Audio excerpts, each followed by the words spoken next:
Avec un taux de participation de 81,1%, les Sierra-Léonais se sont massivement mobilisés pour le second tour de l'élection présidentielle. Julius Maada Bio, candidat de l'opposition, a remporté ce scrutin avec 51,81% des voix. Cet ancien militaire de 53 ans, qui a fait une partie de ses études aux États-Unis, aura la lourde tâche de reconstruire une économie minée par l'inflation et l'endettement. Le nouveau président sierra-léonais affirme vouloir faire de l'éducation sa priorité. « Je veux instaurer une éducation primaire et secondaire gratuite pour tous les enfants sierra-léonais », a lancé Julius Maada Bio durant sa campagne.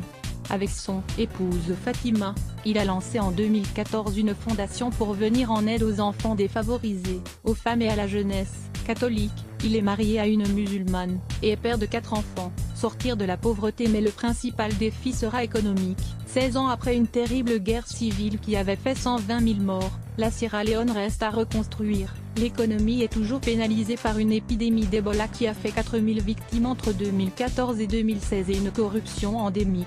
Malgré un retour de la croissance, le président sortant Ernest Bai Koroma laisse un pays miné par l'inflation. Le prix du riz a quintuplé durant son mandat. La dette publique est en hausse, et le chômage des jeunes au plus haut, affirme l'économiste Lansana Gberi. Durant sa campagne, Julius Maada Bio s'est engagé à réviser les concessions minières et les avantages fiscaux accordés aux compagnies étrangères. Lors d'un débat télévisé, il a qualifié de supercherie la plupart des projets soutenus par Pékin, estimant qu'ils n'apportaient aucun bénéfice à l'économie du pays et à ses habitants. Dans la dépendance de Pékin, une trentaine d'entreprises chinoises, basées à Freetown, financent et construisent la quasi-totalité des infrastructures du pays, routes, autoroutes, barrages, réseaux d'eau et de télécommunications. Le pays est également dépendant des prêts à faible taux d'intérêt émis par l'ex-empire du milieu. Le président sortant faisait presque chaque mois le chemin de Pékin, pour réclamer un nouveau prêt. Il sera difficile pour Julius Maada Bio de sortir de cette dépendance.